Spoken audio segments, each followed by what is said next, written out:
See, everyone needs to be like probably like a door kicker like this guy. Huh? He just kicked gone. You just kicked gone off the. Okay, this guy over here. Well, fuck. That's a shit spot gone. I'm using my environment to my advantage.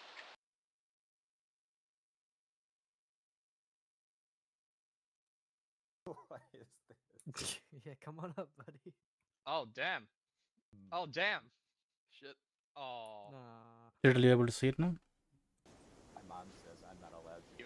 You were climbing on his head, Polly. I will admit you were climbing. Oh, I do have I cable don't know ties. if I Hang can on. be here. No, don't do it. Yeah, zip that Come butch. on. Hey, let him meditate. Oh, I have the option too. I can Yeah, do he's it. doing some you got rituals, the you know what I'm saying, Echo? Yeah. He's trying to keep the spirits and the demons away from us. I guess Dude, somebody's got jungle to. trees were so sturdy. Alright, gentlemen. So, let's begin. Before we begin, I'd like you all to change into the tropical camo, just so we can recognize each other clearly. There are default loadouts present to grab your current role into that camo. Okay. There are some ground rules that'll help us go through stuff a bit faster than normal. So,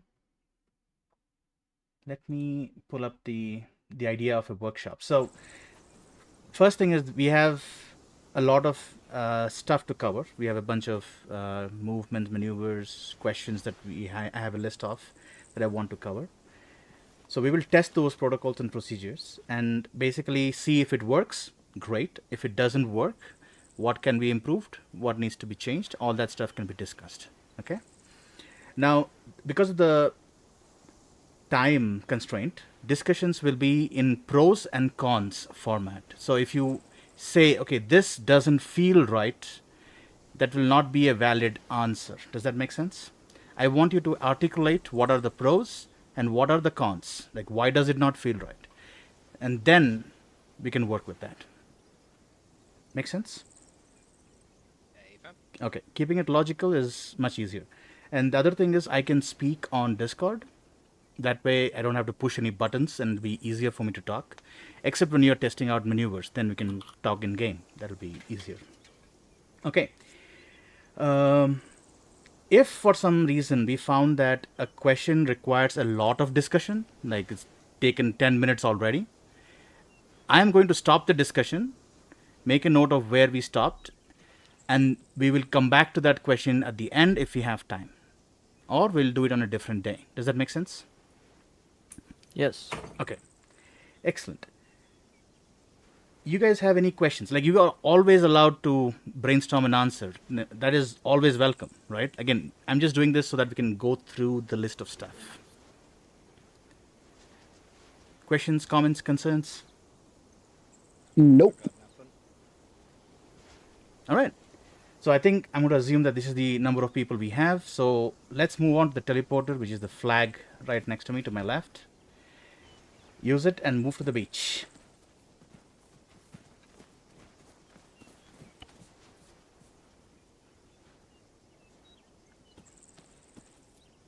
I guess Voodoo's AFK. No, he's back. No, I'm just messing with controls.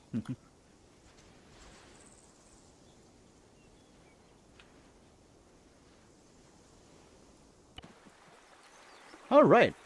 Nice. Question 1. So the first concept for today is the point man concept. Now, can one of you tell me what the point man concept is? If you have attended a different training before, you may have known it. I would say it's to have the point man or a small point element separated a bit further out in front, focused on leading the way, looking for contacts, and also sort of as an early warning system of sorts. Early warning system of sorts, looking for contacts, yes. All they're concerned with is to scout the area, like just look for any contacts, right? I don't think we should use them as, like, you go 100 meters in front and tell me what you see. It's more like they're just one extra man space or element point space ahead. Do you guys, if you guys don't know that, can we arrange ourselves in a column facing north, please? And Voodoo take point. I want about 10 meter spacing between each of you. Ooh, watch out in the water. Voodoo may have to go a little bit further to accommodate everyone. Thank you, Voodoo. About to go for a swim, sir. No, just move up, move up. Alright, let's do a normal column with 10 meter-ish spacing. Okay, reasonable. Now, Voodoo, can you go... Everyone else freeze, no one else moves. Voodoo, move one more 10 meter spacing in front of the entire group. That's good.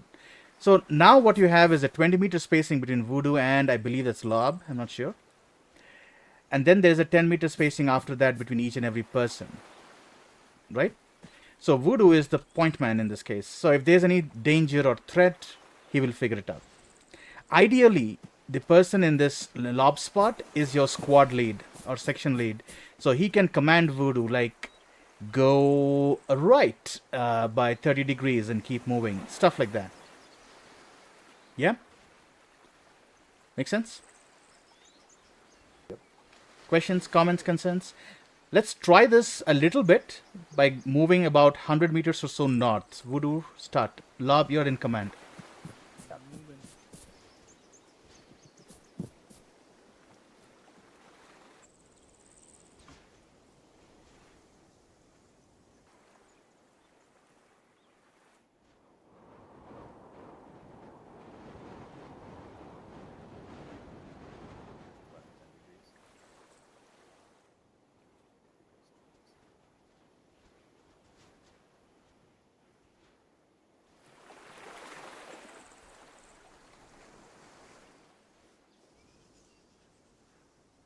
Alright, freeze.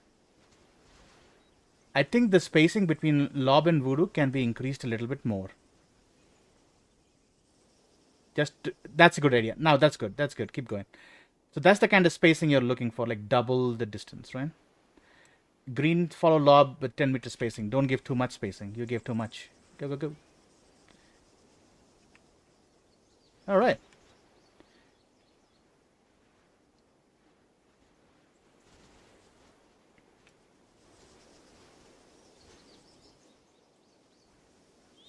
I guess Green's AFK.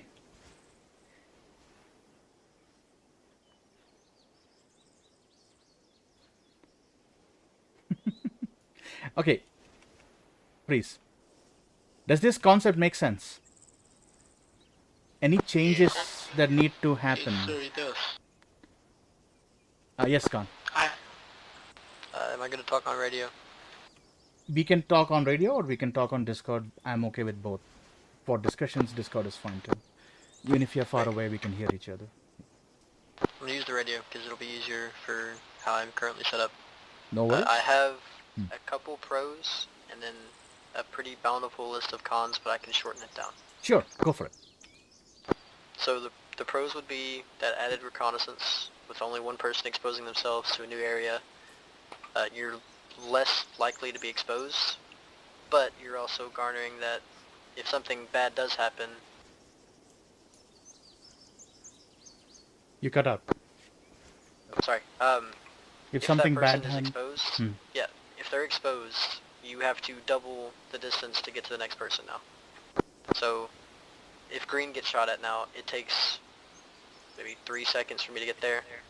Whereas, if Voodoo gets shot, it takes 6 seconds for Lob, and then every other 3 seconds someone else comes. I feel like, as minute as the amount of time that is enough time for something really bad to happen. Oh, like if you want to go up to Voodoo to assist him. Is that what you're saying? Yes. Okay. That is usually not something you do. Who pinged me? Me, my man. Oh, never mind. Okay. No, usually if there is a contact, you have to find a different solution instead of moving up to Voodoo.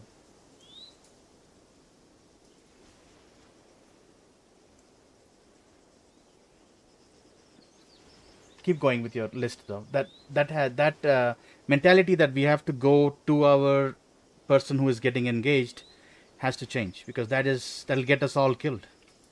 There's a reason he got engaged, right? Sure. you put me in a pickle now, because I had a train of thought. Can I come back in a moment? Yeah, no worries. But what I'm trying to point out is if the point element is engaged and if he is in trouble, that gives the rest of the element an option to fight because the rest of you are probably not seen by the enemy. You can maneuver, you can flank, you can do something to help Voodoo out from your current positions or from a different position. That gives you options. But if you were all like very close by and you got engaged, now you have 2-3 people, even more, getting engaged instead of just one person getting engaged. Now this may not be one person, it may be a one vehicle, it may be it's not exactly bait, it's more like a canary in a coal mine, right? Our aim is to not let Voodoo die, but it's the best litmus test that we can do without getting the entire squad killed. Okay. I think as a concept this works. I think as like an individual element though, it gets significantly more scary because there are a lot of factors that we can't necessarily control. Now, that's a feel. You need to give me logical conclusions of why that is the case. Okay, so say we had a lead element, so Mhm. there were 4 people. That kind of cuts down on the first thing where if something terrible happens, you know, we're not this far apart. You know, you have an element that's there, they're prepared to fight back. Whereas one person might not be, I don't want to say ready, but they might not be able to handle what comes into contact with them. Correct. It is possible that we may lose Voodoo in this situation, the point man. But the rest of the team will be able to, under the order of the commander, in this case Lob, to reposition or find cover and fight back or do what is necessary, right?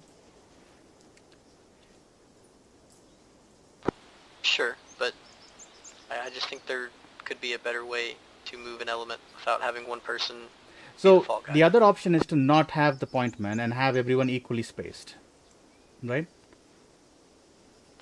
Yeah. Yeah, so in that situation, it is possible that the enemy sees one guy and then after 10 meters sees the next guy. If you are seeing periodic people coming towards you, if you are the enemy, what do? What is your response, right? If you see one guy and then 10-15 meters behind him there's no one, you may assume it's a single guy. That's my way of looking at it, right? Like he's a canary, but he's also completely focused on finding enemies and detecting stuff. So the benefits that the point man gives versus not having a point man is what we're trying to figure out, right? Like everything that you have mentioned can happen to a full squad without the point man as well. Does that make sense? Yes. So having a point man now gives the rest of the squad a fighting chance to do something else instead of, you know, being caught in the same ambush.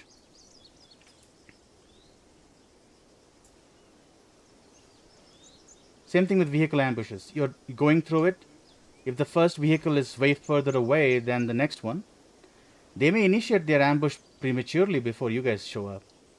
Then you'll have a chance to react to that threat. Whereas if you were nut to butt right next to them or not having a big space between the first man and the rest of the element, all of you will be ambushed because they will wait for everyone to come, right?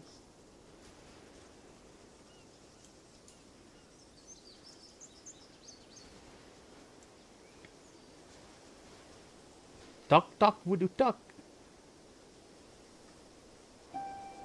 Oh, he's here saying Zeus Keen again.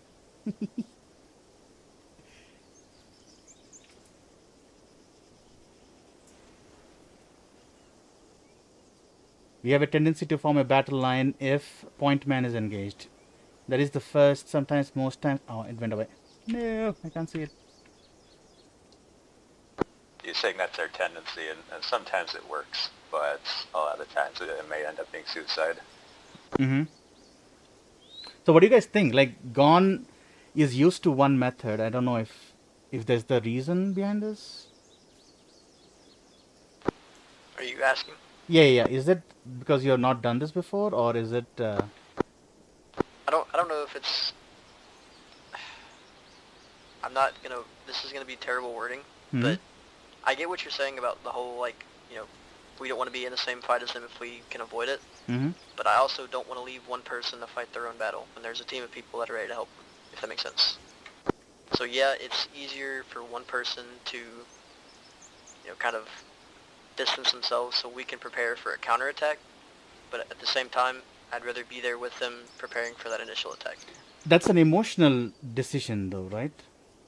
Is it a tactical decision? That's my question. Like, is it beneficial for the squad to be at the same point where they get ambushed? Or is it beneficial for the squad to not all be at the same point when being ambushed? I think it is beneficial to have all of the people that go somewhere go back home. So sending one person to be the test dummy doesn't sit well with me. And it may be an emotional thing. That might be something I have to work through. But But did you understand my question? Like, he got attacked, which means the enemy has clear line of sight on that area, right? yeah, no, I understand the concept of, Right. of why we do it. It doesn't sit well with me personally. That's something I'll have to fight a personal battle over. Mm-hmm. We could also consider, as I think was mentioned, point being a small element. Maybe it's 2 Absolutely. or 3 people serving that same function, and then they're not alone, but still a smaller element up Yeah. front. Like, your team is currently how many people? 6 people? 1, 2, 3, 4, 5, 6. In that case, one person is fine. Yes, we can try something on. What do you want to try? Now, the current numbers may not be super applicable, but could we have 2 people, like, same distance vertical, but have, like, 5 meters between them? Yeah, you can send 2 people up. That'll have 2 casualties if something goes wrong instead of one person dying. Like, if the person is going to die, Gon, I don't want more than one person to die. You know what I mean? Sure.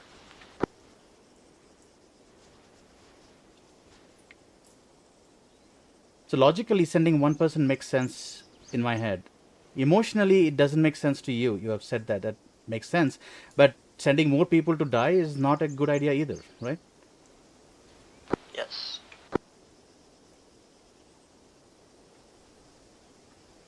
Other people, comments, concerns?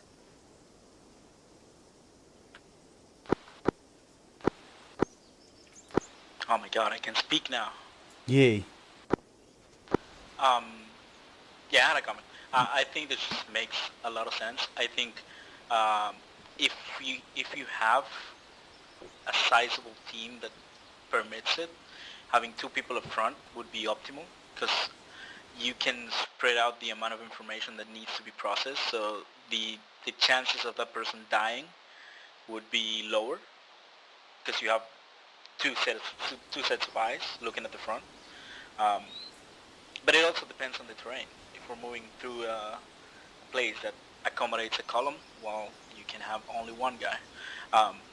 And I get Gon's point of view, and I think, I don't want to put words in your mouth, Gon, but I think that where that comes from is that we're very trained on CQB, and we follow the point man. So if point man gets in trouble, or point man goes somewhere, as a 2-man, we go with him. And that makes sense in CQB, because you want to be fast and effective, and you want to cover the point man's back. I think on section maneuvers and moving in the open, it's a different matter, because you're worrying about the whole team. The whole team is exposed. So you want to reduce the amount of risk you have to the whole team, as much as you can. And I think having one person be the first point of contact with the enemy makes a lot of sense. Like Aiko said, I think it reduces the risk of everyone else getting trapped in the same trap, and it gives us enough room to maneuver so that if we want to engage and if we want to assist the point man, we have options to do it, and we're not stuck in the same fight that he is.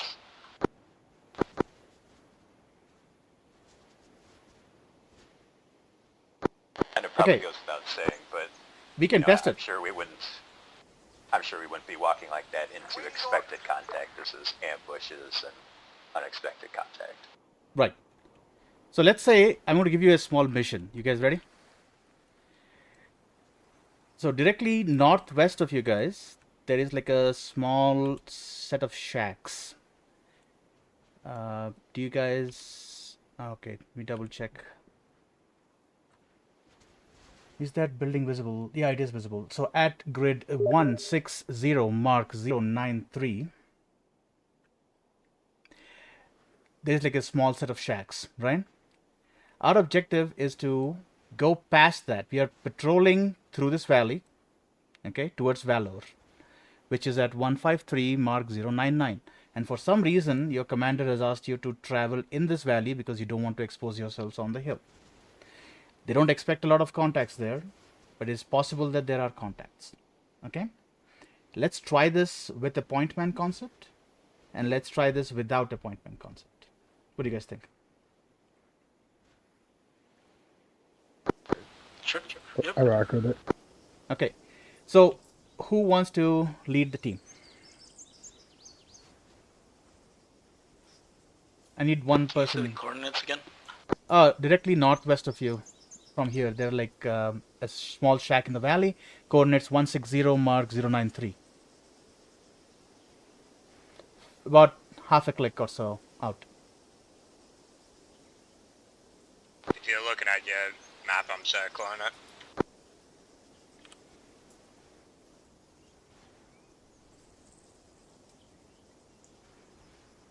Yes, no, 60 confusions. mark 093. 160 mark 093. Keep at 6. This looks like a J-shaped I got building. eyes on it. Yeah. I don't know if you can see me circling it on the map. People have to get close to you, Marzi. Or why don't you guys all huddle up and then figure out? It's that way. Yeah, it's northwest from here.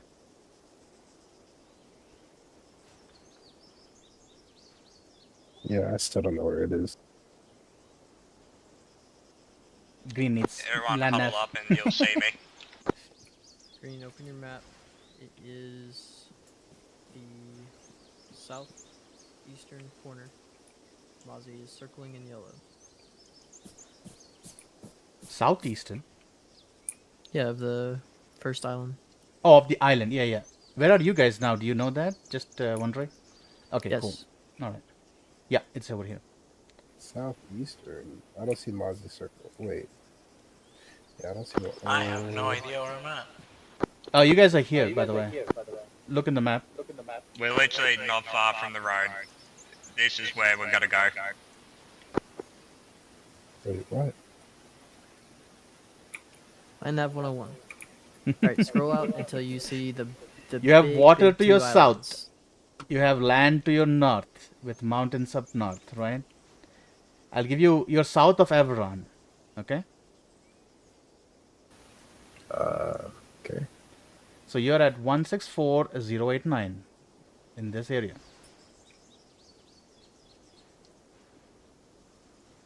Might need a little bit of practice on navigating a little. Mm. Yes, that is most definitely needed. Do you guys see Mozzie and my markers? Like, as we're moving on the map right now? Yes. Yeah. 164089. You're going to 160 what looks like a J-shaped buildings. Yep, where Mozzie is circling. Copy. So you're going from here to here. Half a click. I got it. Alright, who wants to lead this small expedition? Not me. I got it. Thank you, Voodoo. So you will be in the second man slot. You'll have one person up front. Their responsibility is purely to scan for targets. Right? Yes. And you can control the team as you like.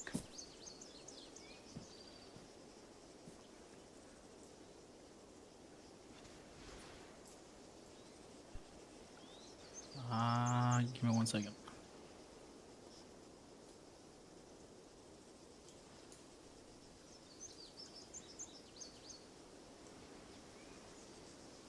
Hey, Vu, just giving you a heads up, mate. The line and the dot that you done, we're nowhere near that. Yeah, I know. I don't want this to be a workshop on land nav. Come on, gentlemen. Better just walk northwest. We're gonna end I'm up sorry, right on top of Aiko. I'm trying to do the thing. Okay. Alright. So here's a good thing Cyril pointed out. The point man, if he sees contact, does he need to engage immediately? Or does he have the option to like radio back or come back to the group? This will alleviate... Sorry, Echo. I was saying this will alleviate Gon's issues because he's like, oh, the group is split up, but if the point man sees a soft contact, he can always come back, right? Yes, I think my quarrel with it is the not soft contacts. Mm-hmm. But we will see when we get there. Yeah. All right. Take it away, Voodoo. You're going that way, basically. Yeah, sorry, give me one. Alright, give me a point. Yeah, give me a point. Some of-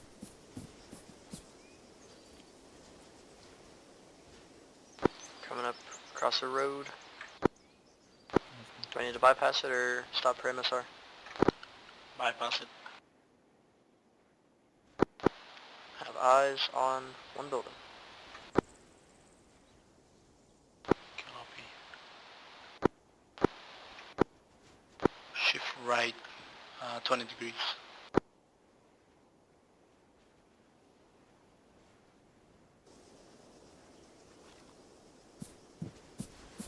Looks like her only cover is going to be this forest line right next to the road.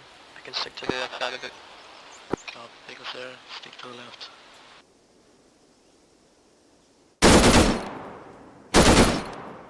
Contact. Contact. Everyone, shift right, behind this hill.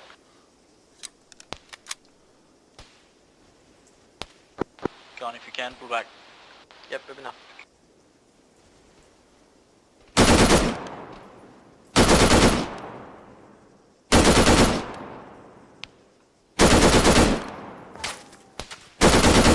West, northwest, up the hill, 50 meters left of the building. Suppressing fire.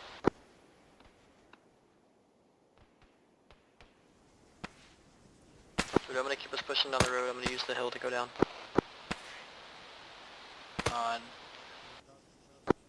Negative, gone. Negative, pull back. We're moving southwest behind this hill. That's on the western side. All right.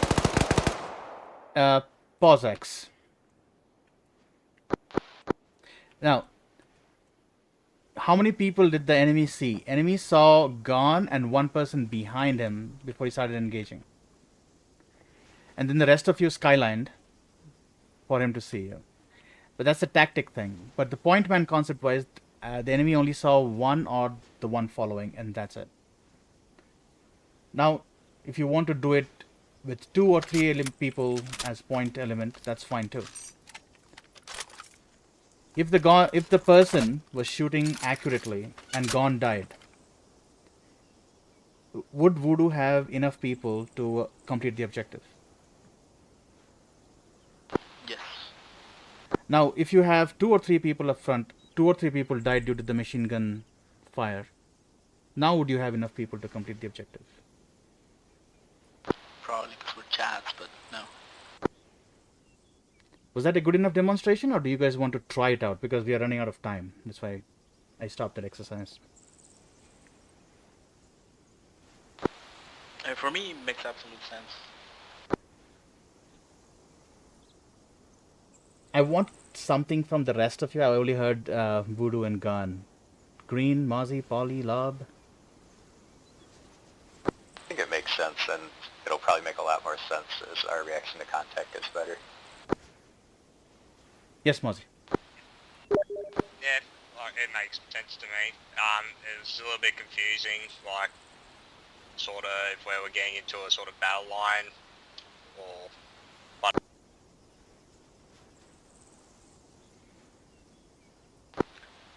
I have a comment on that. No, well... there is a chance, if your contact is close enough, that if you can overwhelm them with superior firepower, then you may be able to win if the point element is bigger. Which is a possibility. It's in Gon's defense. Riddle pointed this out too. But I still feel like one person who is moving from cover to cover and not in the open, when they are engaged with a threat, can hunker down while the rest of the team can do more work. That's my opinion on this. Voodoo, you had a comment? Disregard.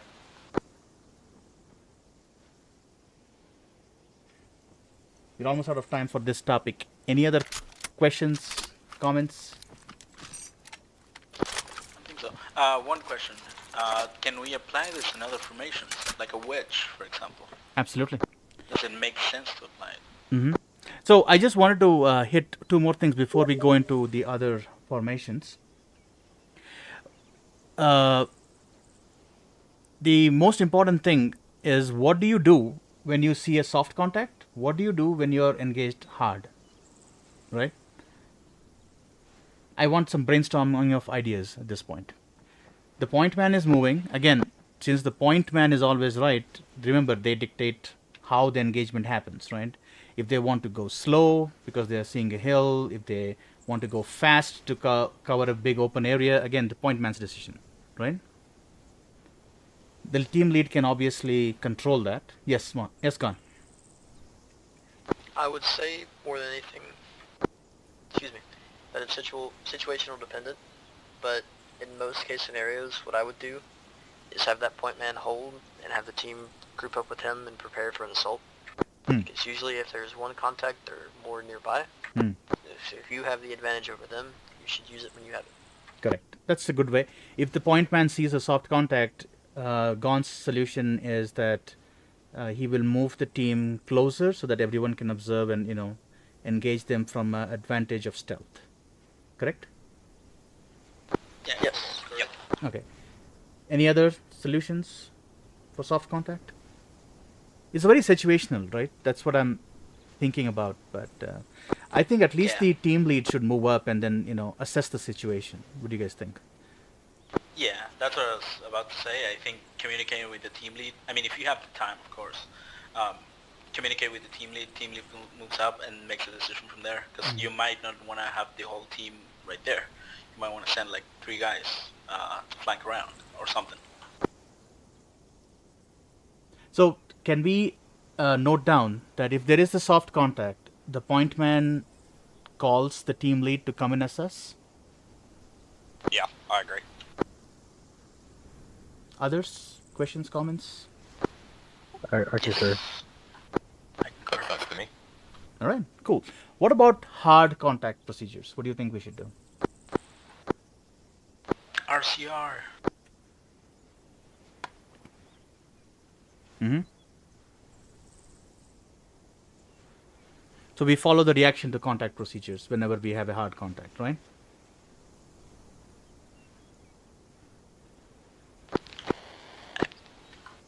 Yes. Others? Yes. Yes. Okay. We can cover what those procedures are as we go down this list. Now to answer, come to Voodoo's questions. Can we use this with other maneuvers? And to answer that question, we need to first go over the other maneuvers that we want to follow, right? So we have a bunch of section maneuvers in the formations that we have practiced. After a bit of a discussion, I think there are just a few that are applicable to like all games. For example, wedge, column, staggered column maybe, battle line, and 360. In my opinion, these are enough. We don't need to worry about echelon, right, left, and all that. What do you guys think? Sounds good to me. Like simplify it down? Yes, Voodoo. Yeah, I was going to say, I think that like echelon right, echelon left, we had a bunch of formations that they could apply to other games, but I think it's in our interest to simplify as much as we can so you don't have to remember all of the words and all the mental space it takes to remember echelon right. If you are in a wedge and the only space you have is to the right, it'll naturally form an echelon right, kinda, because that's just the way it happens. So I think boiling it down to the formations that we actually use most and have them then down to a T, that makes perfect sense to me. So let's look at. Oh, they all have their uses, but the use case is super duper rare. Boiling it down to just those makes more sense. Yes, so Polly is agreeing with this statement. Okay, let's set up in those formations real quick to make sure that we remember them. Give me a column with the point man concept included. Huh? Ignore me. I'll move myself away. I'm just here for radio range reasons. What's the point? I got Mozzie. a point. Yeah. Let's say we are facing northwest again. I right. need more space. Yes. If Mozzie is a little bit more space, it'll be perfect. Now let's say we are walking down this road northward. So give me a staggered column with a point man concept. Mozzie, you're on point. Staggered column moving northeast, let's say, or north. Basically toward the Down. village. Yeah. That way.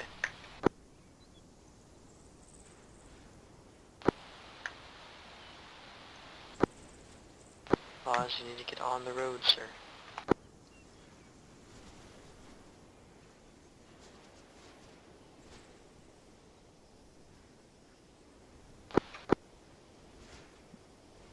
We have done staggered columns so many times. Come on, Green, go to the right.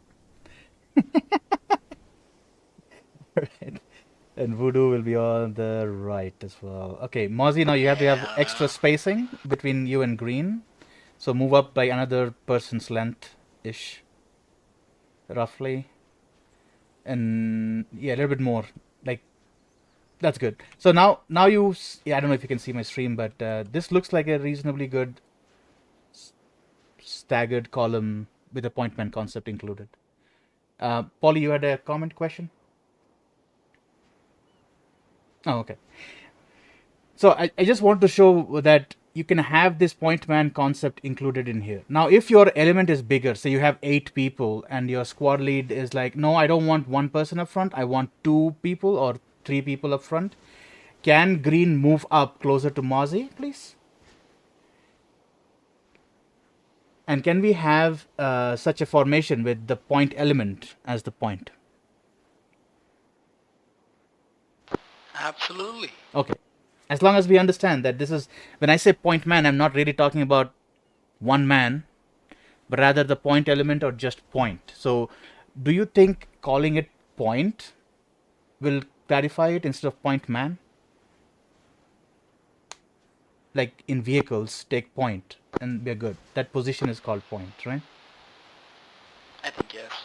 Well, that covers both cases. Yeah, because otherwise it'll... I feel like people will confuse it to like a single person. It's more like a element that can go up there too.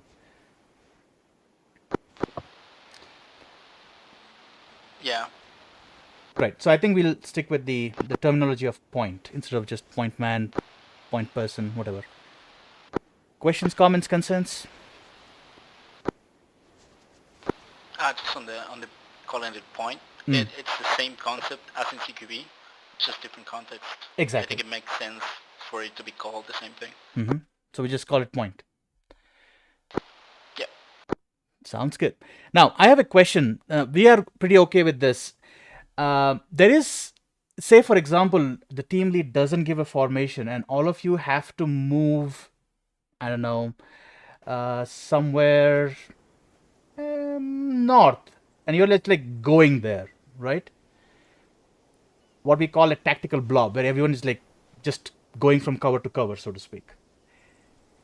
I would like to define a tactical blob for us to use, if you guys are okay with it. And tell me if this is okay or not okay, all right? So can everyone go right next to Mozzie? Think we just dismounted from a vehicle. That's what I'm imagining, right? You're very close to Mozzie, as in you all dismounted from the same vehicle. Now, Gon's your team lead. He says, okay, we're going to go in this tree line northwestward. Okay? And you have to move right now. So the default formation that I suggest would be, think of multiple wedges, one behind the other. So if Mozzie is taking point, and if you have like a fire team of 3, so Mozzie, Gon, and Lob, say, you guys make a small wedge pointing northwest. To the left. The 3 of you make a wedge. The rest of you hold on for a second. Mozzie, back up a little bit so everyone can see. Thank you, sir. Okay, now the 3 of you have made a wedge. Now the remaining group, I want you to make a second wedge right behind them. It can be very close, but technically it can be whatever distance you want it to be. So Green, move behind move to the other side of the road, please. And then Polly, move a little bit more to the right. And Voodoo right there. Now Mozzie is in point. This is like 2 wedges moving in that direction, taking the northwest, right? So when there's no formation defined and you're just moving very quickly through some kind of a cover, a tactical blob, I think this is what I would call a tactical blob. What do you guys think? More spacing? I think more spacing, and I have an additional question. Yeah.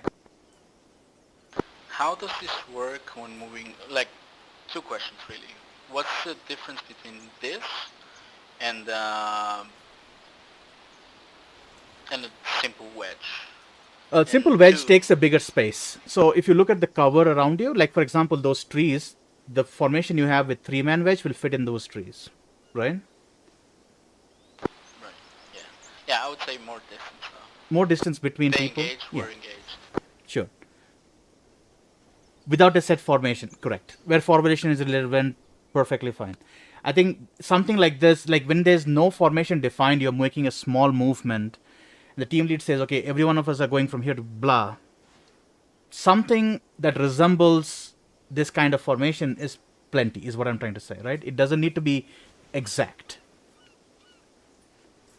Or do you guys want to define a separate formation as default? That's a good question, Polly. But before that, Gon, you had a comment. I think Polly kind of hit it on the head with that first comment. If we have to take the time to set up a formation just to quickly get off the X, we might as well just call a formation.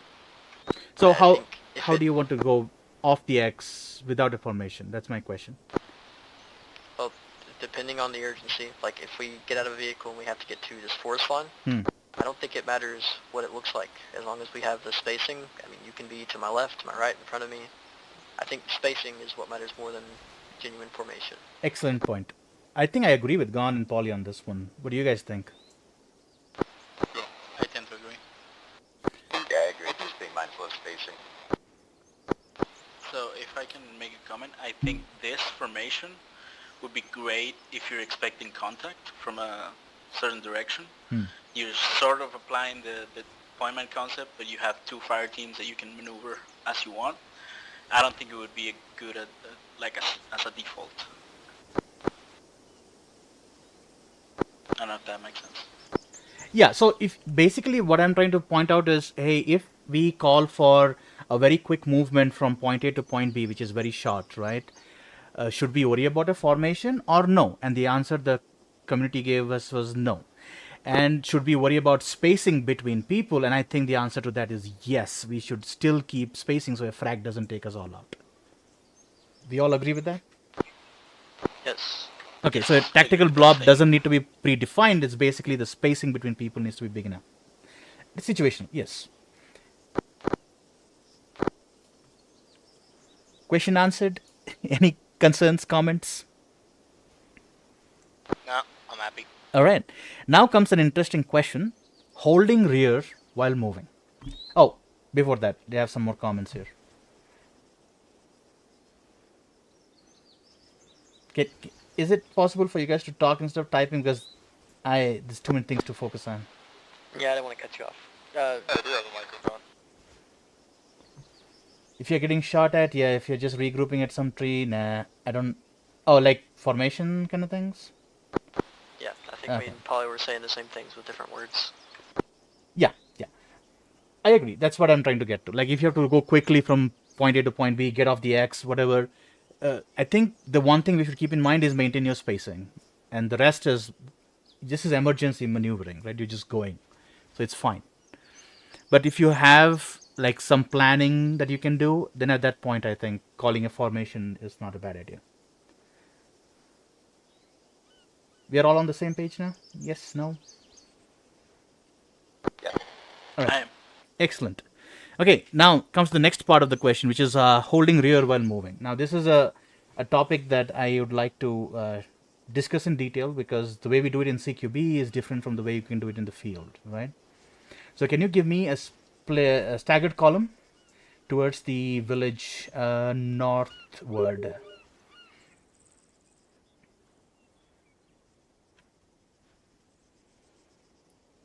got a cutter. There's a cutter. Don't worry about me. I'm not in there. I'm just looking at it from the Zeus point of view. Okay. Now, here's a question for all of you. If, say, you are in the rear or rear two positions, how do you want to watch rear? The way I have been doing it is this. If I am at the rear, I peek rear, scan, scan, scan, look for any threats. There's no threats. I sprint back towards the formation, turn around, scan, scan, scan, sprint back. Keep doing this periodically.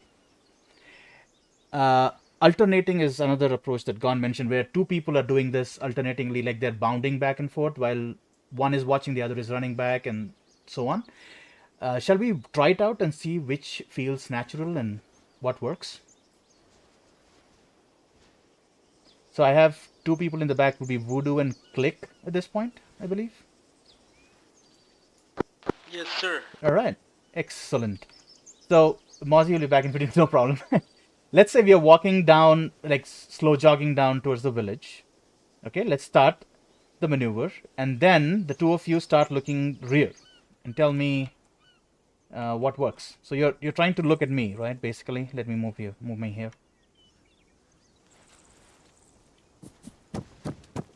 Don't shoot me. How do you guys want to do this? Now I see two of you looking back now. None of you looking back now. So how hard is it to coordinate this? This is my question. Very. Okay, pause. So what do you think is the solution? Yes, gone. Am I still in comms range? Yeah, I can hear you. Sweet. What if, and this is just a spitball idea, especially with jogging, 10 steps, turn, hold, the other person catches up, 10 steps past them, turn, hold. That way it's uniform. Oh, It could okay. be any number, but... Okay, that's a good idea. Polly? Honestly, I would argue that if we're in a situation where we need to be checking our rear, it would be better to just stop and hold 360 instead of constantly checking our backs. We're going to slow down heavily doing that. That is another solution where if you have threats from behind you, you slow it down. There's no need to rush to the next point. But again, situation dependent, but that's a good point. Voodoo? I tend to agree with Polly. I don't think so. This would be something applicable if we know we could be engaged from the rear. But I'm pretty sure that I don't have a danger to my back, at least not immediate. I'm just gonna tap and look back until I absolutely need to turn around and face a threat if it's there. So here's the thing. If you know there is a threat, you're going to wait and address the threat. Is that what I'm hearing? And then the other option is if there is no threat, but you want to periodically check in case someone is creeping up behind you, then we do some kind of a periodic check or bounding checks. Yes. I'd say it depends what the context is. If you're, so let's say we came down this road, right? We just came from there, so we're pretty sure that nothing's to our back. In that case, I'm just gonna follow the team and I'm gonna free look behind me. I can see everything behind me. Like I'm not gonna be focused on a. It's a lot of focus to a non-existent thing. I don't know if I'm explaining myself. That makes sense. Click. So doesn't need to be an alternating, we need to check our ass, but when we came down this hill, as Voodoo was saying, did we check the bushes? Did we check behind the trees? Did we really clear this whole area behind us? No, we just walked down the road. So it's important for whoever that last guy is, in this case Voodoo or Mozzie, to every 10, 15 steps or whenever you feel like operator's choice. If we've been running down this road for a minute, you're like, damn, I should turn around. Alright, we're good. Turn back around, just keep running with the team. It doesn't need to be anything dramatic, but we should always be checking rear no matter where we're at, no matter what we're doing. And now, the situation that Polly brought up, which is actually very interesting, like there are people behind you. You're in Fallujah, you're trying to go from point A to point B. There are enemies everywhere in the woodworks, right? Building masonry, whatever. They start coming out. So at that kind of situation, you can't stop and check rear, right? Because you will die. We also wouldn't be moving like this. If we know there's contact to our rear, and we've got to move somewhere, we're going to bound, we're going to peel, we're going to do some sort of other movement. Correct. To avoid having to do that. Right. So bounding is one way of holding rear if you have to hold rear while moving.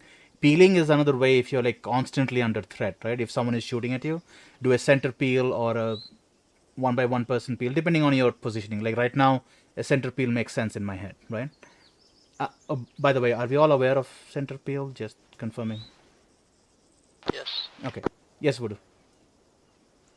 I was gonna say, if we're doing it, so if the area that we're working on is linear, we always do this as a sort of halfway center peel, where the two men in the back are peeling back and covering each other. That's the way we usually do it. I'm confused with that statement. Two men in the back. Two men in the back. So if we're not, let's say Mozzie's a contact, right? Mm-hmm. Me and Click are gonna start peeling back. So Click, come online with me.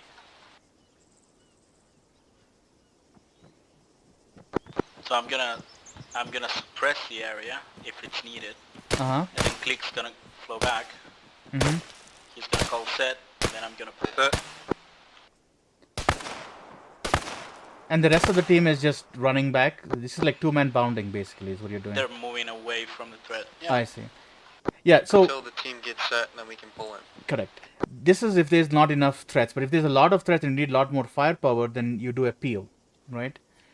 Yes, a center peel. Okay. If it's a linear area, of course. So... So, just before you go, Echo, yeah. I think the concepts we have are applicable to all the situations. Everything we're going through is all situational, I think. Okay. So let's try this out a little bit. Why don't you guys come towards my pause somewhere here? So we have a little bit more road to explore with. And then I'm going to come from your south, right? This is a trust exercise in the sense, don't shoot me, but if you see me, you shoot over my head, right? Just so that I know that you have spotted me. Make sense? Yeah, and you're assuming that there's no serious threats. We are just going from point A to point B. This is the exercise. Maybe there's one random guy who peeked up. You see what I mean? Yeah. Copy. Okay. Just to make this a little bit more fun, or we can... Yeah, no, that's fine. Whenever you guys are ready... South or north? You're moving towards the village still.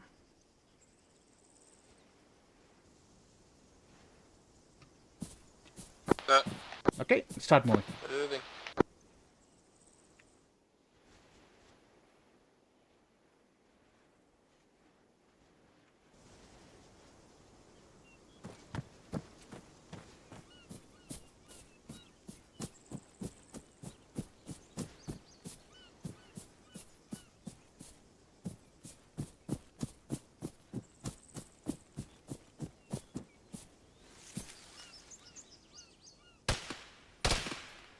Contact rear. Now, this contact is going to shoot at you guys. So, not actually, but, do your center peel thing. Go for it. Pull. Pull. Rear pull. I'm not shooting at you guys, just above you, okay? Set. Keep moving. Moving.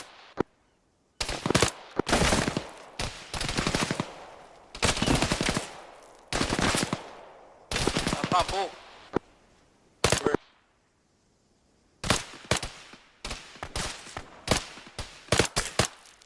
Hey, keep the team rolling. Pull.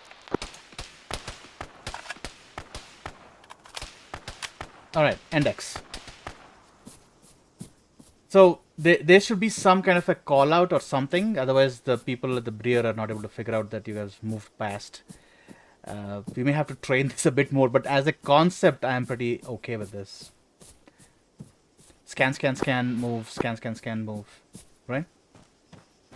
Yeah, so FYI, when I saw you, I was just looking over my shoulder. Excellent. Like, it works. Not a problem. Like, I can always do that and look behind me, and it's fine. A lot of games have that, like Reforger does, this does. But if a game doesn't have that, I think just flipping around, looking, and then going back is not a problem either. Do we all agree that this is okay procedurally? Questions? Stop unless we are expecting contact to our rear? Question mark.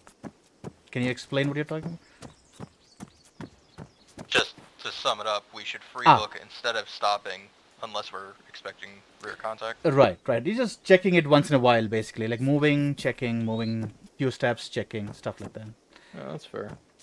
But if you're expecting contact, of course, then you'll stop and fight, given the situation, right? Or you'll do peeling maneuvers, bounding maneuvers, whatever the case may be. So we are all on the same page on this? We all agree with this? Yeah, I think so. Yeah, we're gonna need to practice our builds. Yes. Practice I was is about to say, required. with like the two rear security, if they're telling us to pull, do we pull immediately all the way in front of the stack, or?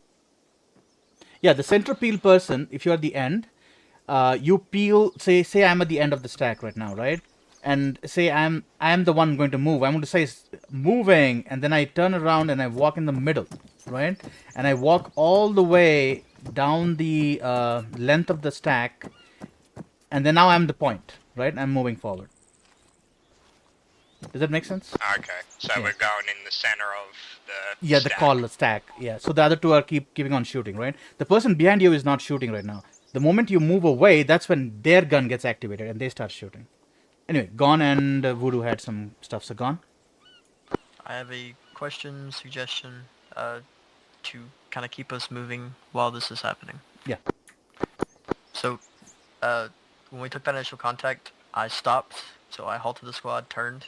When I realized it was one person, I think the first three of us continued to move, and then it became the four people in the back were repealing. So instead of all of us stopping for that period of time, if we keep the train rolling, they're just going to fill in that gap as we keep moving. That is also a possibility. Yeah, I agree with that. That's fine. Depending on the threat, you can choose how many people you want to assign to the actual suppressing element. Question. Yes, sir. So before we get down the rabbit hole of what Gon's going, if Gon's team lead and two ICs up in the front also, and two guys go down at the back, do you have to retake that ground to get back what you lost? Ooh, good question. So the reason I'm asking this is because this is all situational. So what Aiko's covering is the concept. In warfare, when we're taking contact, we have casualties go down. Okay, it's cool if four of you guys are moving forward, but now two of us are down and we got two of us in a gunfight, and more people come over that ridge line because we don't know exactly how many are over there. Now we're fucked. Now we got to fight back to get our casualties out of the way. Compared to if we're all doing it as a unit, we're still Within strong. reach. We have that stronghold. Yeah. Good shit to think about. And the other thing is, sorry, Voodoo, 1 second. I just want to emphasize that throwables exist in many games. Smokes, don't forget to use them. They're also wonderfully nice to block views and everything. Yeah, Voodoo. Sorry, I was getting anxious. Click spoke out of turn. Alright, two things, very important. One, you don't walk through a center peel. You run as fast as you possibly can. You have your back exposed to live fire, so you want to get out of there as fast as you possibly humanly can. And two, calling men down, it would be a solution for that particular situation that Click brought up. Because if you have a man down, calling it over the radio would indicate to the whole team that we possibly have to recover a casualty. So how you act, it's going to be different if you're just in engagement, right? Mm-hmm. So is that something we want to think about, calling man down over the radio, so we know there's a casualty? I That like to think of it. the problem with just a man down call is we don't know where the man went down, because that will lead to like different tactical decisions. Now the team lead has to worry about safety of the rest versus safety of that one person. How do we go about? That's like a more detailed, complicated thing. You know what I mean? Yeah, sure, but And as it's a, also situation maybe not on dependent. the radio, just over voice, but make it very clear. If you're gonna say it over the radio, just add a little more context of man down rear, man down front. That way, we at least have an idea of where the casualty is if we're all working together, moving together. Yeah, Yeah, sure.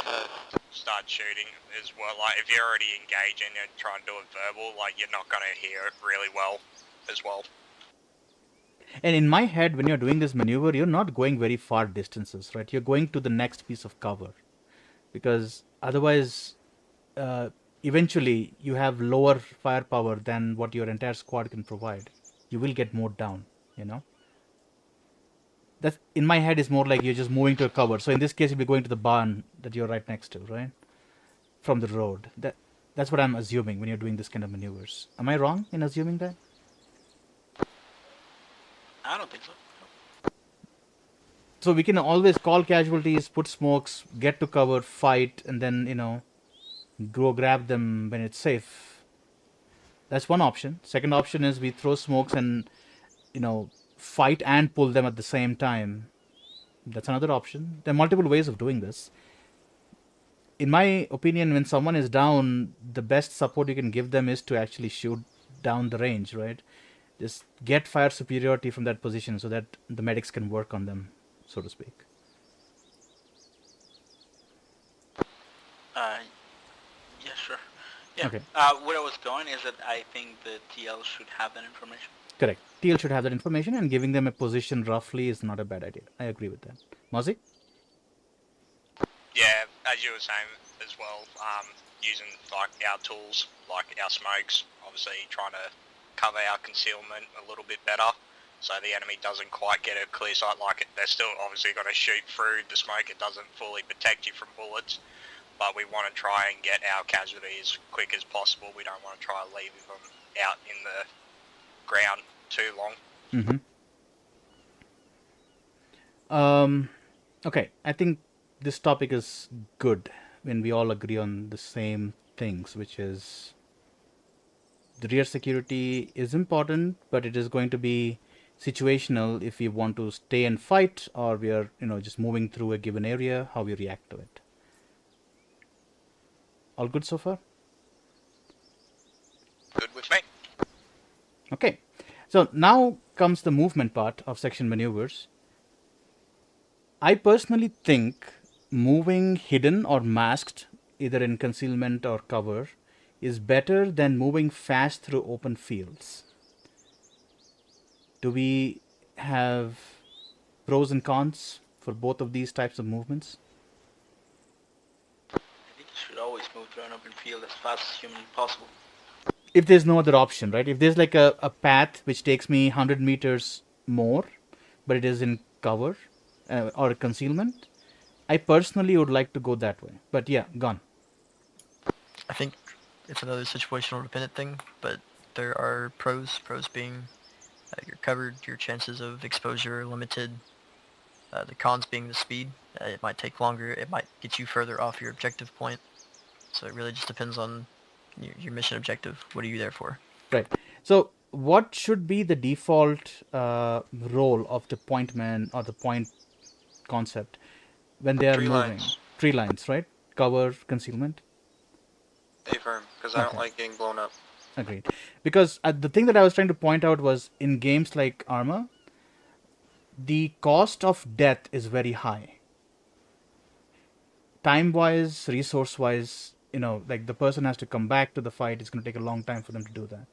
So I think even if you have to get there at a hurry, sometimes I think taking the longer route, which is safer, may be a better time save than running in the open. Again, dependent, but does that make sense? Absolutely. Okay. So we all agree that if a team lead gives the move order, the point's responsibility is to find covers and concealment and route themselves through valleys and, military crest, whatever. Okay. Cool.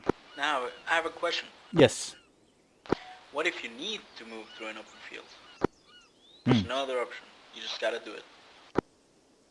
Good question. Bound. Do a bound, yeah. And secondary question, how do you bound? Do you bound the two teams through the field, like stopping, let's say there's no cover, right? Field is 80 meters across. How'd you do that? Are you in contact, or are you out of contact? Let's say no. You're not in contact yet. If you're not in contact, I would send one team to the nearest piece of cover you can find, even if it's across the field, and once they hold it, move up to the next. There's gotta be concealment somewhere. So one team at a time. Is that what I'm hearing? Yeah. Question for everybody, if you're in contact, what is your cover? Your weapon. Weapon is cover. And what is your concealment? Your utilities. Smokes. Don't Don't be make me afraid. proud. Don't be afraid to throw it at the enemy or at your place if you want to be a ninja and disappear, right?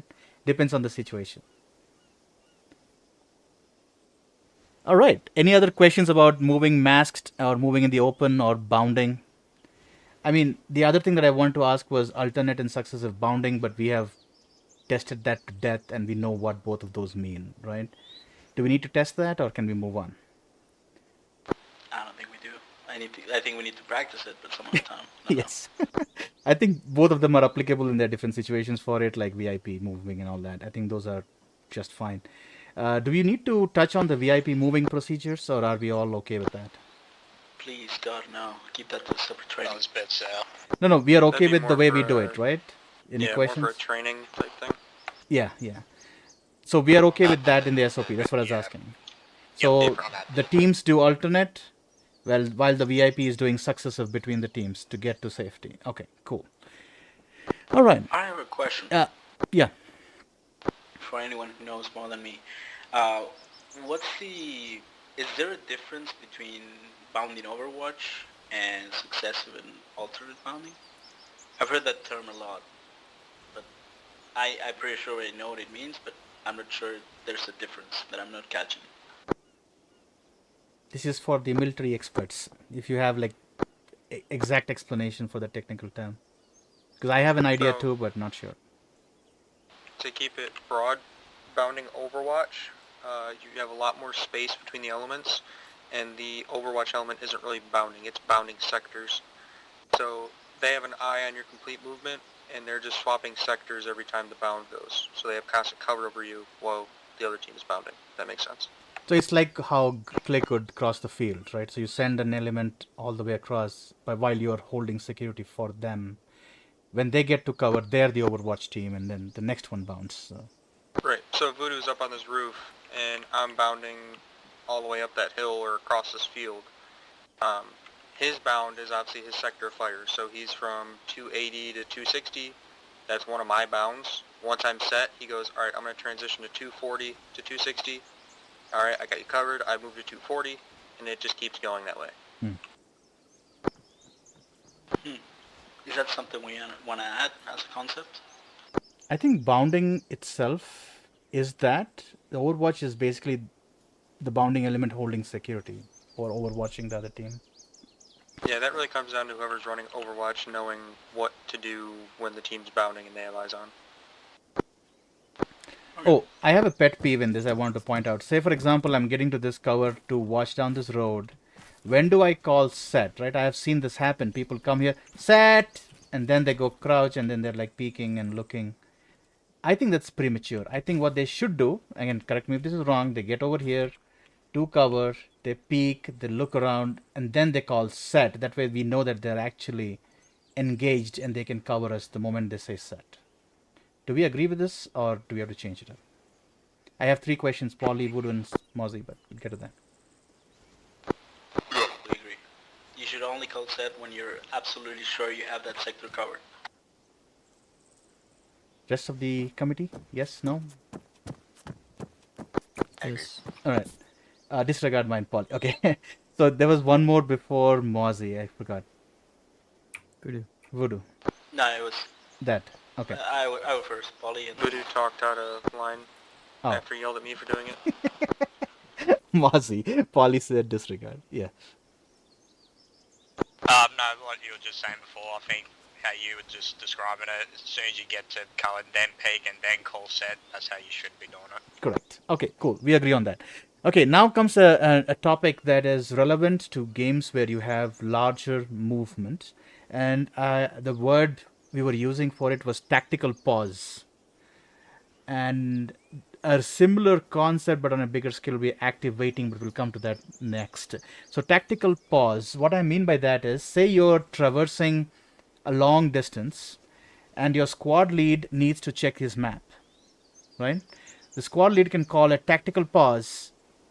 And what I mean by that is everyone sets up 360 around the squad lead in some kind of a cover or concealment while they check the map. The 2IC makes sure everyone's ammo is good, no one's injured, all that procedure happens. And then they start moving again, right?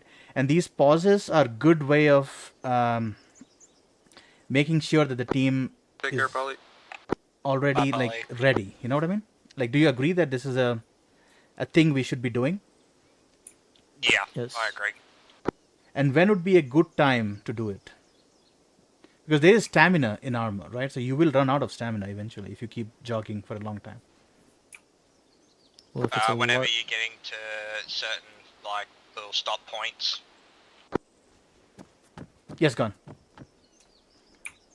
So if it's a large scale thing, 9 times out of 10 we'll already have objective holds or rally points predetermined. Those are going to be your naturally best places to do them because they've already been determined. But if it's something just needs to happen on a dot, just find your best piece of cover. As long as it's far enough away from whatever contact you might have, you can do it anywhere, at any time. I agree with his statement. Click. Can we call it a tactical hold or tack hold? Yeah, tactical pause is what I was saying, but you can do it hold. That's fine too. Yeah. I don't know the name for it, but that's what I was saying. Yeah, we can rename it. Tactical hold is fine with me. Mozzie? Yeah, like what Gon was saying, you have set, scales and stop points that would be a good spot to sort of just keep a tab on what sections you are at. So, just to make sure we're on the same page, let me pull up the map. Where exactly are we? 164 Everon, right? 092. Yeah. So let's say we are in Everon and we are going from Everon to, I don't know, Bio Valor or whatever, the bus stops there, right? It's about a click or so on this road. Can we, looking at the map, decide on waypoints that will also be checkpoints that I think we should wait at? It's an exercise right now, right? So let's come up with grid codes that you think you can stop and check. Where are we at currently? We are currently at Everon here on the map at 164092, right? So we are in this grid square. Yeah. We are going down to here.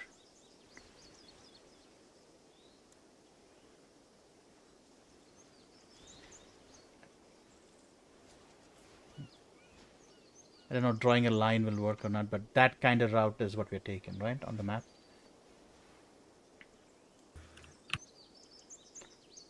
So how far away do you think are good for a waypoint? How far away do you think is it good for a stop, a tack pause, or tack hold?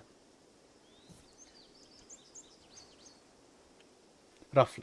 I marked mine with my suggestion. Copy that. So did you do it on global? Because I can't see it. I can see it. It's visible, gone. I think you were not close enough to him. That's why. we can. Click's position is here, by the way, if you want to try. Okay, thank you. Yeah. So Click has suggested a single tack hold, and Gon has suggested 2 tack holds. Now I think this should be up to the team lead, but do we have like a basic recommendation we can put in the SOP? That's the question. Just as needed. I think like having one, it should be plenty. Really comes down to team lead preference, I But think. yeah, Yeah, that's what I was just like about to say. some kind of a rough thing. Like, okay, in about a Click's movement, you should have at least 1.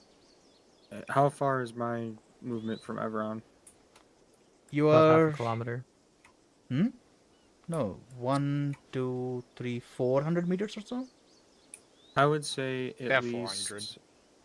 like split the objective. You should have at least 1 stop between both objectives. So if we're going to Bajo, we're in Everon, at least split it if you're gonna only do 1 to where you can gather yourself, make sure everybody's good, and then continue on. I'm okay with that, but I just want to like write something down so if new team leads come in, they'll be like, okay, I should probably stop here, make sure I'm going the right way or whatever, right? I would just put always split the objective if we're cool with that. If you have a 1,000-meter, I'm cool with that. At least 1 between the 2 500 objectives. meters. Yeah. Yep. Yeah. Committee's voice, yes, no. Yeah, just as needed. I mean, if Just- you need to yeah, stop just as 5 needed. times, you stop 5 times. Yeah, if you Right, need but it. we just need something to put in the SOP. Are we cool with just saying mandatory? You should take 1. Yeah. Because I feel like I think one's I plenty. think what's more important is the procedure that needs to happen when correct. That's the tactical next pulse part. happens.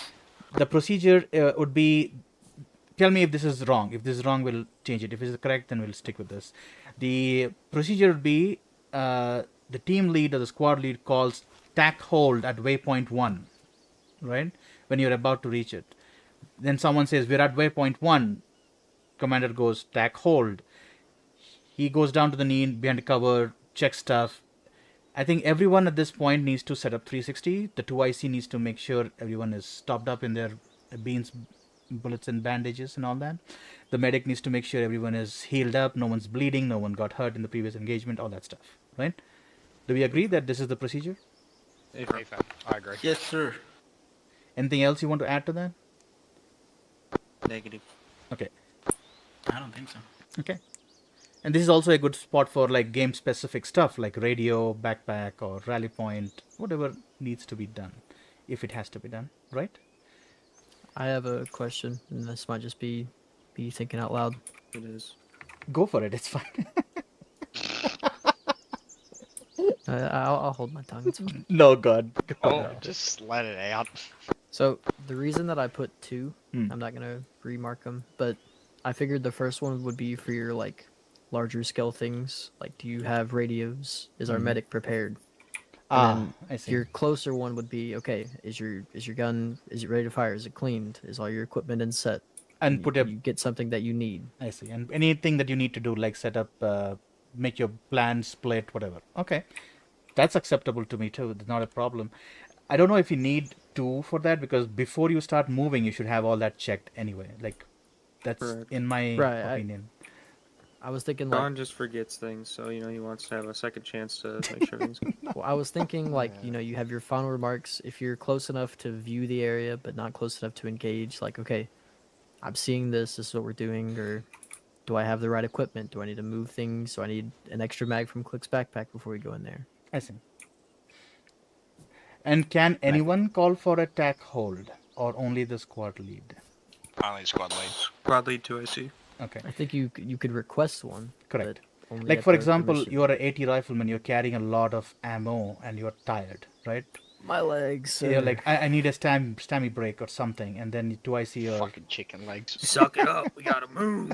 because he can't shoot shit if he's like fully tired and the We're only vehicle 20 comes. miles don't away. care. Just keep walking. Nah, he's got them chicken legs, sir. You can't keep up. Yes, Voodoo.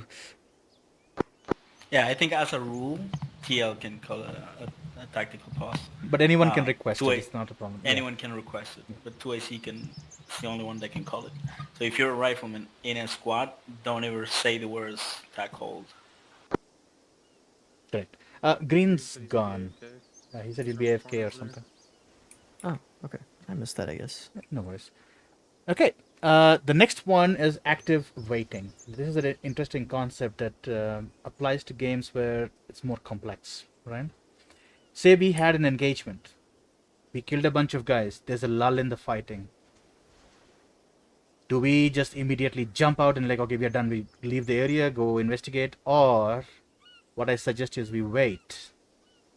We let it breathe out, right? You don't know which lull is the last lull in the fighting, right? Maybe the enemy is waiting, just like you're waiting.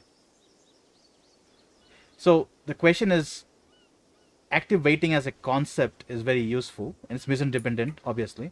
But as a concept, like you just had an engagement with some enemies, they're dead in front of you, 10 meters in front of you. Should I immediately go investigate or give it some breathing room, wait for a bit, let it develop, and then go investigate? I can let it breathe for a bit, then investigate. Correct. So what is that bit? Can we quantify it, or do we just say it's up to the team lead's decision? However long it... Voodoo, go ahead. Thank you, Click. Goodness. Sorry. I forgot what I was gonna say. Damn it. Go ahead, Click.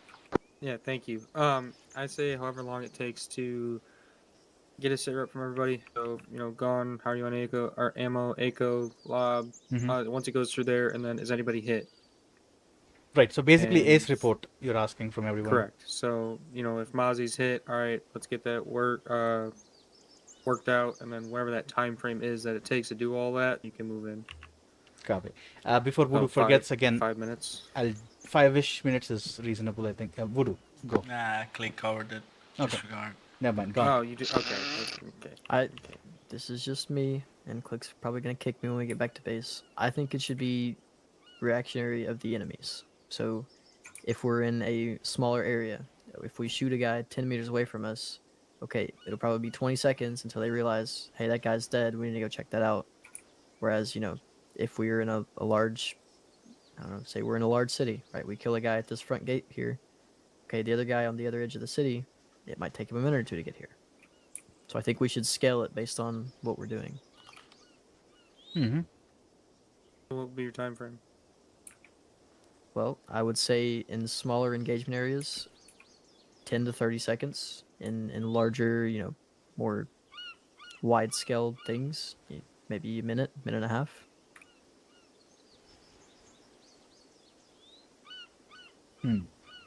Like, this also depends on whether you're attacking or defending, right? Now that I think about it. That is also true. Because if you're attacking a place, you may want to push through and get to the objective. But if once you kill everyone, I think you hold your cover for like 3-4 minutes, see what the situation develops. If we clear out this whole city, I'm not gonna push us out as soon as we're done. But like, if we are walking towards the city and we kill a guy, okay, we might wait in that forest line for a minute to see what happens. Do we agree with that? Is that a reasonable? Voodoo has to say. Yeah. I was gonna... Oh, shut up. I was gonna say, I think quantifying it might be counterproductive. Because it's so situational dependent. Right. That if we train a set time for a specific reason, first of all, there's gonna be like 20,000 different parameters, time limits, parameters. I think just getting the concept across and just letting the TL, leaving it up to TL's discretion. Because it's going to be so situational dependent that we're never going to cover all the bases. Sounds good. So we can put active waiting as a concept in our SOP. Like, this is what's happening, so this is what we did. Okay, cool. All right. The next two topics I have, which are very small topics, hopefully, is reaction to contact procedures. RCR. Do we need to keep it the same, cover it, change it? What do you guys think?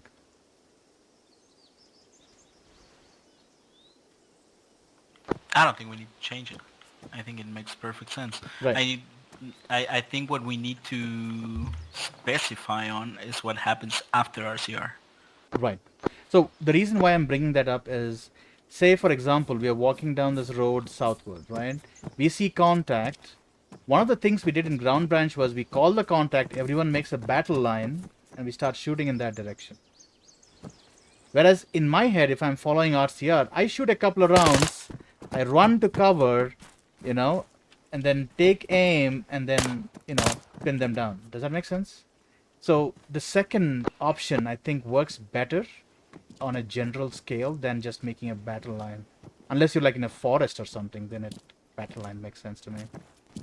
Yeah, it really depends on what like environment you're in. If you got no cover, then yeah, the battle line's probably gonna be the only option. Right. If you have no cover, but if you have like a lot of hard surface like buildings and that you have in your advantage, I would be using that.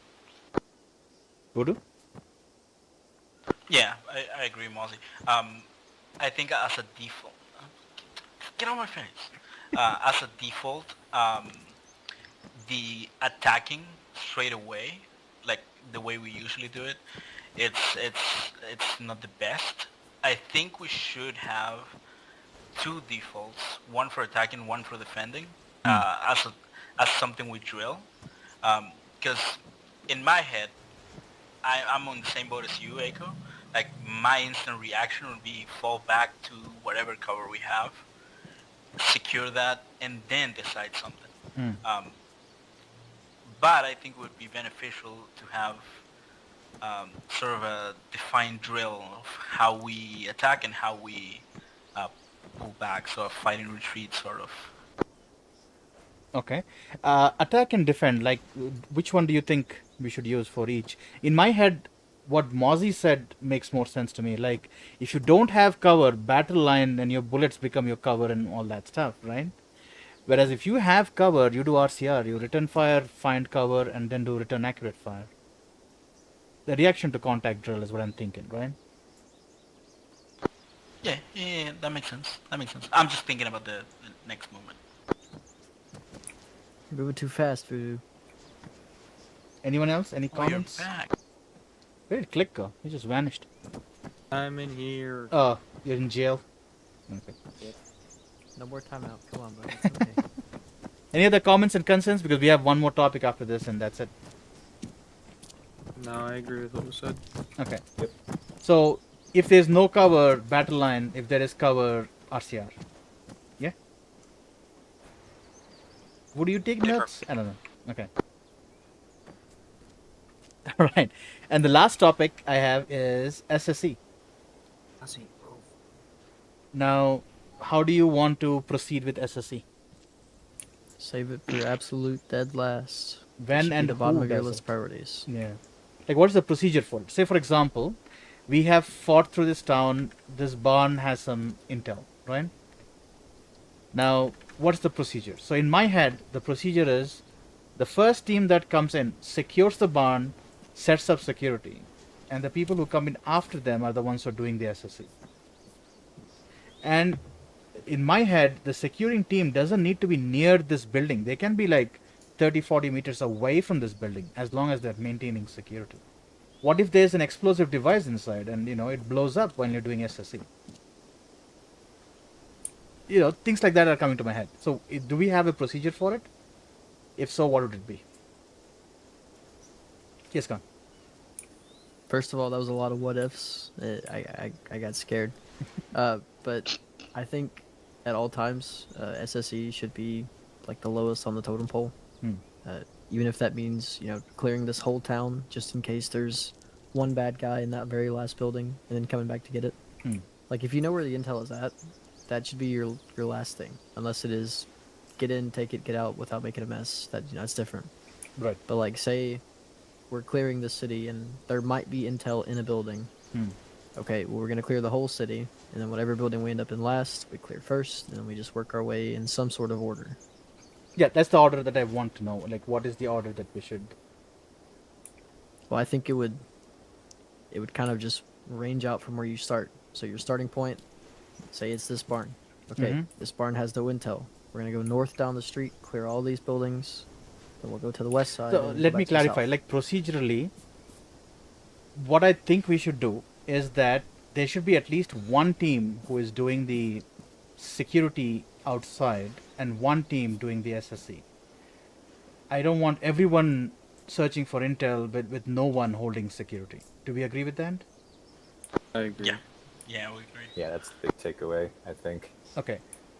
That's the main thing I was trying to go for. Now, which team does what the squad lead can decide. But we cannot SSE unless that building has security around it. Yes? Yeah. Are we thinking about clearing it too? Yeah, because we have to clear it, right? So SSE comes after primary objective of clearing is done, right? And then you have security set up and we have a separate team doing the SSE. That's how I'm looking at it. So at that point, then your attack team would also be your SSC team because they're already in that space, and then your security Yeah, team would just anchor down outside the building. That was should my be question. okay. Technically, the way it works, is, I think, would be like if there are people trained to do this, they are probably not trained in full combat, right? So the combat element goes, clears the building, sets up security. And the intel element comes in, grabs the intel. But we are not that specifically trained in this kind of games, right? So do we need to use that real world model, or should we just be like, yeah, as long as there's security, we can SSE? I mean, Yeah, I if think our alias flexibility is best of the best, I think it's just common sense that we know how to look for a certain thing. Yeah. Voodoo? Yeah, I think as a base, what we need to point out is that to clear a building and to subsequently SSE it, you need to have security set up somehow, some way, external to the building, so that you have the area secured enough to be able to actually do what you need to do. I think that's where The main concept is. concept. And Okay. yeah, and going deeper, it's just going to confuse people. Okay. Don't worry about that. I think that's all the topics I had for today. We covered a bunch of topics. If you guys have any questions for section maneuver stuff, perfect time to ask. I want to bring up a topic because I want Click's opinion. Sure. You missed the first topic that we talked about was the point method, I guess what you would call it. The point where concept, you send either one person or one squad ahead of the others to sort of recon and survey the land. And I think we all came to an agreement that it is beneficial. But I'm having a personal confliction with like small single elements sending one person ahead to kind of be the initial target for the enemy. If that makes sense. So to explain the point concept again briefly, it is you have a squad column. Spacing between each individual is 10 meters. The spacing between the squad lead, who is man number 2, and the point is about 20 meters instead of 10 meters. So now the point is directed by the squad lead to go left or right or whatever, but the point's only job is to find threats. They're only looking for threats. And the idea of the point concept is that if the point is attacked, now that can be one man, it can be two, like a buddy pair, it can be an entire element of 3, it can be a whole squad, depending on the size of the entire group, right? If they take contact, hard contact, then it gives the squad leader a flexibility that they can maneuver around this hard contact. If they take soft contact, the point can call the squad lead up front, so the squad lead can make a decision on what to do on the soft contact. Now, Gon's having difficulty of, I should not let my friendlies or my men alone to die feeling. And my argument to that was, if that guy is killed, then the entire team is alive because that guy got killed. Whereas if the whole team was moving to that spot to support this guy, the whole team will get killed because that zone is kind of targeted already, So that's the moral dilemma that we have to discuss. I've got 3 points. One, if you're running team lead, you are not forced to do anything in the SOP. If you don't want to do it, you don't have to do it. It's in the SOP for a reason. We practice it, but every team lead has their decision on how they operate and how they maneuver the unit. Second point, I think it's a good idea. I think it gives a really good reaction to contact on, for the team lead. And we got to think, especially in like PvP scenarios and Reforger or whatever, when anybody that's not trained and take things the way that we take things, right? If Aiko and Voodoo are point and they go up and they're about 20-30 meters in front of us and they get in contact and they both get schwacked, what are those guys going to do? That killed them. they're probably going to come and check our bodies or be They are happy and going to run up, reposition. Yeah. dead check them, and try to grab all their gear, because that's what Reforger guys do. What happens when they come over that hill or they goes that distance into 10 meters? There's 6 of us sitting there waiting to gun them down in a battle line. Third point is, uncomfortable as it is, what is our motto at STF? When no one dares. And what is the other one? Burn the ships. Burn the ships. And what does that mean? By any means necessary, we win. So, and this is, I've had this moral dilemma IRL with staircases. I hate stairs.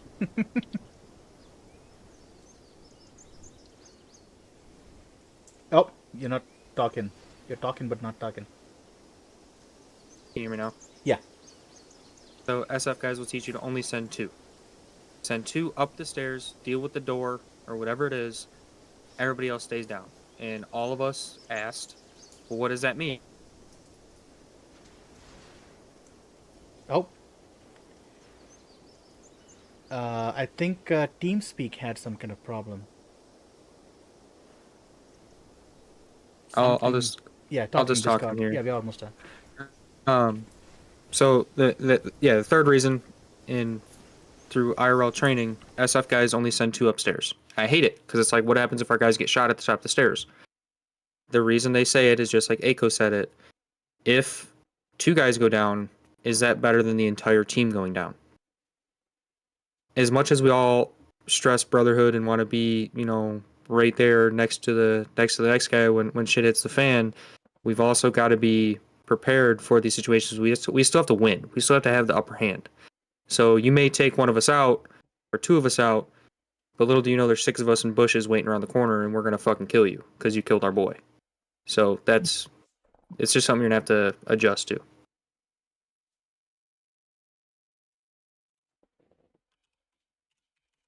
Yeah. All right, I have a double-edged sword dilemma for you. Okay. That was well said. You said that our motto is burn the ships, but our motto is also brotherhood. So how do we do one and not the other? May I? We do both. Right. But May how do I you add send... one more comment about the point man concept? Yeah, go ahead. When I kind of was writing what we're working on down, I was thinking of it from the point man's perspective, not the squad leader's perspective. It's less about the squad leader sending a sacrificial lamb out there, but the point man taking his job fucking seriously. That if I am out on point, my job is to protect the men behind me. My job is to make sure that as I guide them through this terrain, as I pick the path they're all going to step in, that I am vouching for the safety of that path forward. That I have looked, I have scanned for threats, I have properly identified them if they're out there, or I'm willing to put my life down to at least alert them to the danger. And that's the role of the point man. It's not that he's being pushed out at the end of a pole. It's that he's putting himself out there as a metaphorical shield for the rest of the team because of all the dangers that exist in the battlefield. He's saying, I got this. I'm betting my life on it. I got this. And that's his job. Is that brotherhood gone? I think that's definitely brotherhood. On the flip side of that, if someone shoots you and you're wounded, do you think I'm going to let somebody just walk up and tap you in the head and call it a day? Fuck no. None of us would do that. So if you are point, you do go down, what is the rest of the team going to be doing? Maneuvering to kill that motherfucker and put him 12 feet in the ground.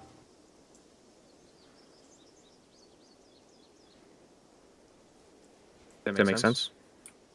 Yeah. That doesn't Makes mean sense they're to going to me. run up and die where you died.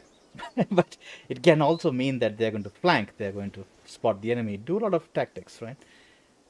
Brotherhood Correct. doesn't mean I'm going to run up and die with you because you died. It's more like I will avenge your death if you die kind of situation. I don't know. With that said, can we switch to Discord? Because Yes. I'm getting We are done. double micing. We're done. That's it. That's the end of my workshop. I don't have any more questions. Unless you guys have more questions, then we can. Click also double keyed that sappy ass speech, so I had to hear it twice. Yeah, I know. It was painful. Oh goodness. Can I shoot? Can I shoot him in Sorry. the ass? Permission, sir. Hold on. Before we degenerate completely, yes. Click. What? You're saying something? Oh no, I apologize for double miking. Oh, okay. All right. I think that's the end of the workshop because I don't have any other topics to discuss. I think we have a bunch of things that we discussed and confirmed. Do we have any comments, concerns last time before I close this up? I don't Nothing, think so. sir. It I'm feels like it feels more that we're just confirming stuff. Yeah, because That was the point. it's a good way to figure out stuff. Like there were some questions, not a whole lot. Most of them were like, "Yes, this is what we're doing. This is fine," right? A workshop is to make sure what we're training people is what we are doing. Right. It's not necessarily to come up with brand new ideas, but it can be. If needed. Yeah. I also realized, I mean, especially in Arma, but everything, it really just depends, doesn't it? Yeah. We are It very really reactive. depends. Yes. I mean, it does, but at the same time, that's the thing. Like the I'm concepts back. apply I'm back. everywhere. Hi, Green. The concepts apply everywhere. So I think we really need to focus on training the basics, and then you can like meld them together and do whatever you want in the field safely. Right, but my question for you then would be, what would you consider basics? Like, what is your basic for SSing an area? Do you send in one team to clear and then one team to secure? Like, because your That's what basics I'm saying. depend on That what would- you're doing, right? No, but that's what I'm saying. Like, for example, if we're clearing a building, I think a basic should be that you need security to first to clear the building. If you're clearing a building without security, you're doing it wrong. That would be a basic for me, right? Same thing if you're moving through an open field. You need to set up some sort of security to bound safely across. That would be a basic for me. You need to move concealed. That would be something basic to me. Does that make sense? Like where I'm thinking on basics. Yes, but those are basic. How do I put this? Those are basic scenarios, right? 'Cause we can't have a Not black really. and white. Do this if this happens. Oh no, You there give them the option Right. to do these things. Right. No, but if you Some train things- those basics, you start to realize why they're basics. There are And if certain you need things to that can modify have them- black and white too, Gone. I think that's what we're trying to get to. Like SSCing a building should not happen without security, right? I'm Right. perfectly fine And- making that a basic. Whether you do it with the people in the team, like some of them come out and hold security, or if you do it with like a different team, whatever the case may be, right?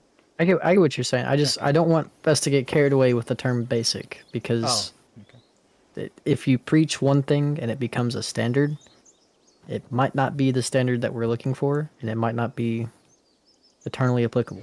if that This makes is sense. actually a very good topic for workshop. Like, what are the things that we consider basic that a new player needs to know when they join and play with us? Maybe I have a suggestion for this. Go for it. Maybe you can run a workshop on that, guy. Well, don't put me in the driver's seat quite yet. I think absolute bare minimum in anything we do is shoot, move, communicate. If you can do those things, the rest can kind of be filled in on the ground, right? Because if you were joining in for the first time, there's about a 99.75% chance you're not going to be in a leadership position. So you're basically just playing follow the leader. If you can shoot, move, communicate, you can roll with us. Mhm.